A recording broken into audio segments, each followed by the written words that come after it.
C+, a C+ from the board. Really?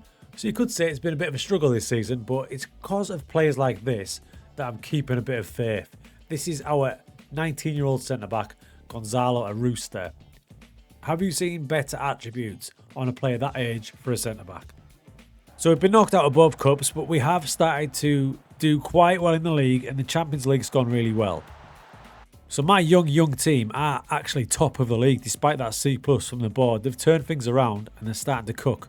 In the Champions League phase, we missed out on the top 8 just by a point, and we only lost that one match to Leipzig, where we got battered, but we recovered really well. So we weren't playing well. It's a young team with a lot of new players in it, so I wanted to have a little look into the tactic and see if we could improve things. And Daniel has fell off a cliff. This is Daniel, our left wing back. He's 22 years old. He's been capped by Brazil since he's been with us, but this season he hasn't been very good. So I was looking at him and I thought, what's gone wrong? So I went into his personal data hub, his player analytics, and had a little look around. Now the defending one looks really bad, but if you look at it a bit closer, you can see it's just headers he's not winning. Everything else is pretty good. Not giving away fouls, no problem with that. So he's doing pretty well. Now this is the one I wanted to look at. This is creativity, and bear in mind he is the main creative force down that left hand side. You can see he's doing loads of dribbles. He's getting interceptions in. His key passes are okay, but his assists per 90 minutes is garbage. And more worryingly was his cross completion rate of 6.1. That's awful. Add to that the movement. You can see here that he gets lots of dribbles like we've seen, but he's very, very loose in possession, giving the ball away more than any other left back or right back in the league. He does have his positives. Physically, he's fantastic. He's got massive distance covered because he's operating down that left flank with loads of sprints. So that's not the problem. So looking at it a bit closer, the complete wing back player instruction wise, it does a lot. It gets further forward, stays wider, roams from position, and we had PIs on. So I've changed a few now to help him with the areas he was struggling. So I've added take fewer risks, which means less passing risks. So he won't try and do anything crazy, especially when he's got those creative players ahead of him. He doesn't need to. And I've asked him to cross on the byline in the hope that that will improve his cross ratio, because it looked like watching him match when he was getting the ball in these areas, he was just pinging it, and it wasn't doing it. And with these players up front, I think he'll be better served waiting to cross till he gets to the byline. Since we brought that in, there's been a bit of an improvement. Club-wise, there's been some good news. João Pedro signed a new contract, £100,000 a week. I can't believe we're paying that sort of money, but he is worth it. Not only him, but Mabasso as well. He stays with £45,000 a week, and also Sarakam stays as well on £60,000. So that's 3 players all locked in with no release clauses. So we got through the Champions League, and interestingly, in the knockout playoff round, it's threw up our domestic rivals, Palmalasio. I'm sure the game's doing this just so I have to pronounce that team's name over and over. So we drew the first game 1-1, brought them back to our spot, and we got the job done just.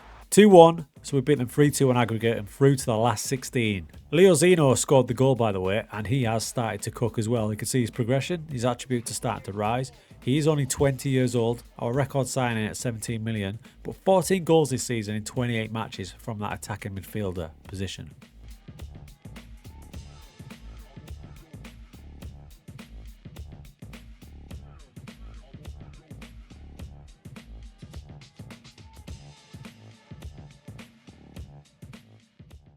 So here we are, Champions League last 16. Bayern at home. We've got to get a good win in this home leg, right?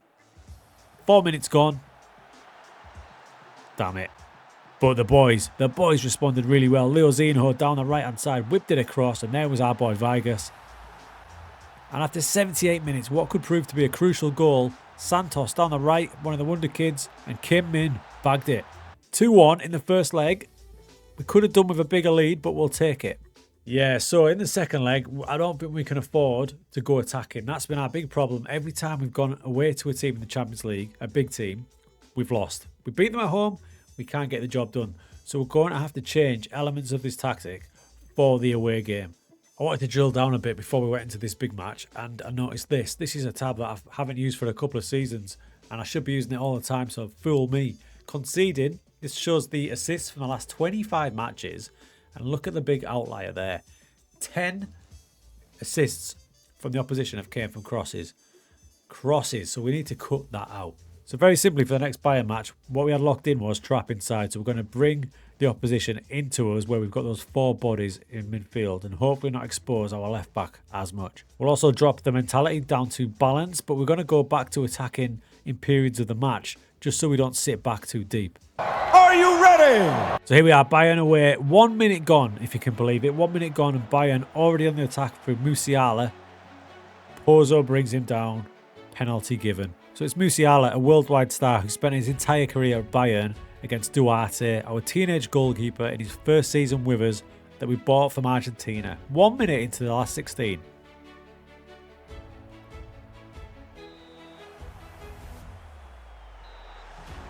Wow.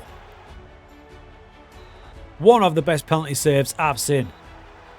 With that, we kept it tight, and on 79 minutes, that combination struck gold.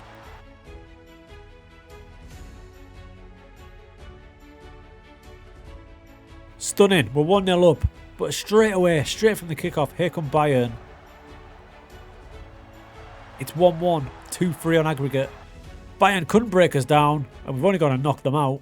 The big change was in the second half when we completely flipped the match momentum thanks to a couple of tweaks. And here are the tweaks. The first one is the striker position. Advance forward now for João Pedro instead of a complete forward. I want him higher up and not worrying about assisting as much, especially when he's got these guys in behind him. Also, Vegas, because he's so good as an advanced playmaker, little reminder, I mean, that's ridiculously good. We added in just a couple of player instructions, more direct passing and roaming from position so he can go wherever he wants with a little eye on staying wide.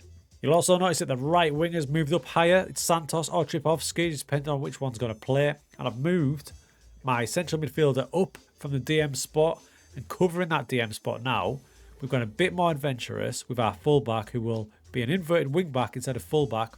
So instead of coming across there like that, he sits in there more often, which means Brian, our boy Brian, get further forward, get into that gap there.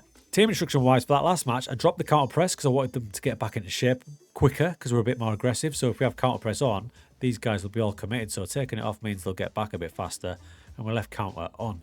Because I knew we were going to be under loads of pressure, I dropped the defensive line to lower as well. And there's that trap inside. So forcing them in, but nice and low and compact. So we get into the Champions League quarterfinals where we will play RB Leipzig. Now Leipzig are elite and you will recognise their captain there. That's Susano. Susano, who was our left wing back that we had on loan that season, who was fantastic. Absolutely love him. He went to Barca, now he's at Leipzig. We're coming up against him. Coached by Unai Emery, and he likes to play a 4-2-4, so this is going to be a very attacking match. This could be scary. But what does give me hope is here, when you look at his tends to, the way he sets his team up, use player marking, so he's going to ask his players to get tight. And if you think of my team with all the off-the-ball movement, the acceleration, the agility, that could play into our hands. But still, it's going to be a hell of a challenge, because if you go down the side here just to any random player, you can see the value of each player, 94 million to 132. We're playing them home first, so we're going to use a variation of the away tactic by dropping Brian to a volante instead of a box-to-box midfielder.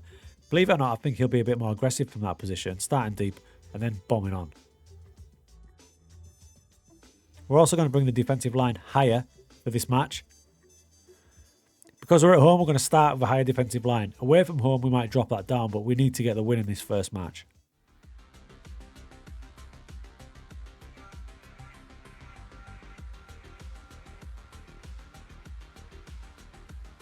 Hopes were lifted when pretty much straight from kickoff. Just over a minute gone. João Pedro did that.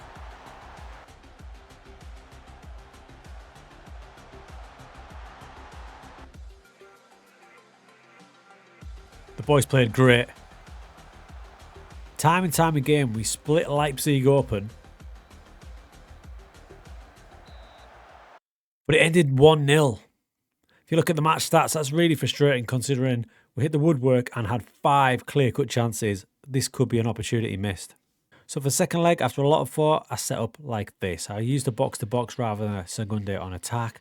I also brought in the counter with a lower defensive line.